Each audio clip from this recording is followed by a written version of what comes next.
Assalamualaikum warahmatullahi wabarakatuh. Perkenalkan, nama saya Nur Fikri Haikal dengan NIM 12140700089.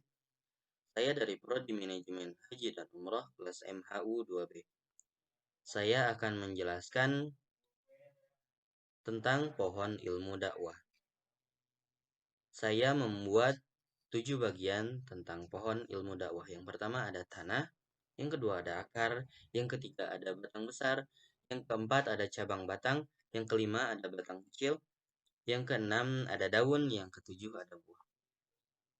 Langsung saja ke yang pertama, yaitu tanah.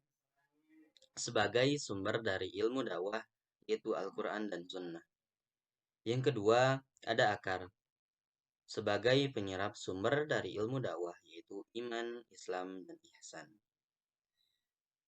Yang ketiga ada batang besar, sebagai ilmu yang ada di dalam pohon ilmu dakwah, yaitu dasar ilmu dakwah, filsafat dakwah, sejarah dakwah, etika dakwah, psikologi dakwah, metodologi dakwah, dan lain-lain.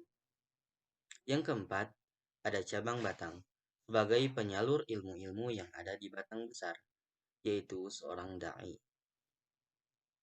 Yang kelima, ada batang kecil, sebagai metode penyebarannya, yaitu nafsiyah, fardiyah, ahliyah, fi'ah, hizbiyah, su'ubiyah, wa qabailiyah, dan ummah. Yang keenam, ada daun, sebagai sasaran dakwah, yaitu mad'u. Yang ketujuh, buah, sebagai hasil dari ilmu dakwah, yaitu sebuah hikmah. Selanjutnya, sebutkan apa saja sumber pesan dakwah dan jelaskan bagaimana hakikat pesan dakwah. Sumber pesan dakwah yaitu dari Al-Quran dan hadis. Di dalam Al-Quran, kata dakwah dan kata yang dibentuk darinya disebutkan sebanyak 213 kali dengan suatu sebutan yang banyak berkaitan dengan ajakan kepada ajaran Islam, dan semua itu menjadi sumber dari landasan pengembangan ilmu dakwah. Di dalam hadis juga ada banyak sumber-sumber pengetahuan dakwah, dan kesemuanya dijadikan prinsip dan dapat dirumuskan menjadi dalil-dalil akli. Selanjutnya, sebutkan dan jelaskan 3 sendi hikmah dalam dakwah. Yang pertama, ada ikhlas, yaitu meniatkan dakwah yang ia kerjakan semata-mata karena Allah Ta'ala, serta tidak mengharapkan dari dakwah yang ia kerjakan tersebut untuk riya, sum'ah, juga tidak mengharapkan bagian di dunia. Yang kedua, bersabar terhadap segala rintangan dalam berdakwah ke jalan Allah. Seorang juru dakwah atau da'i dituntut untuk bersabar dari segala rintangan yang menghadang jalan dakwahnya.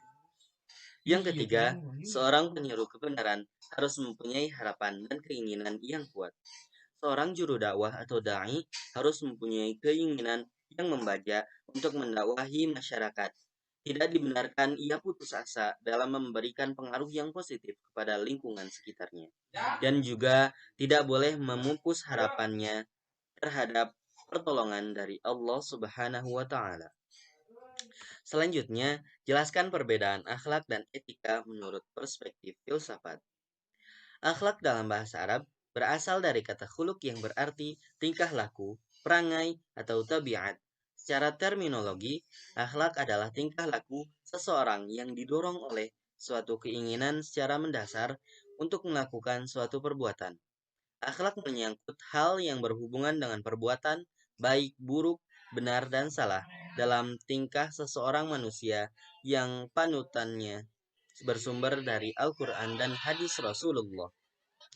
Etika berasal dari bahasa Yunani, yaitu ethos yang berarti adat istiadat atau kebiasaan, perasaan batin, kecenderungan hati untuk melakukan perbuatan atau mengajarkan tentang keluhuran budi, baik ataupun buruk, ketika bersumber dari hasil budaya dan adat istiadat suatu tempat yang berlaku dalam suatu masyarakat. Selanjutnya, sampaikan analisis Anda terhadap penjelasan Dr. Asep Sodikin tentang filsafat dakwah. Filsafat dakwah terdiri dari beberapa ciri, diantaranya radikal, kritis, dan universal. Radikal yaitu pemikiran orang yang berpikir bukan hanya pada suatu yang dapat dilihat. Kritis. Kritis adalah cara berpikir manusia untuk merespon seseorang dengan menganalisis fakta untuk membantu penilaian dan mencari pandangan-pandangan lain yang berbeda. Universal. Universal adalah memandang segala sesuatu dari berbagai sudut pandang.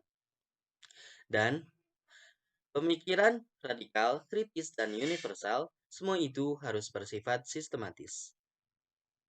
Filsafat itu logis, walau tidak rasional. Rasional yaitu dia akan terikat pada hukum alam, sedangkan logis yaitu dia tidak terikat oleh hukum alam. Contohnya, Nabi Ibrahim yang dibakar oleh Raja Namrud. Nabi Ibrahim tidak terbakar, bahkan Nabi Ibrahim malah kedinginan.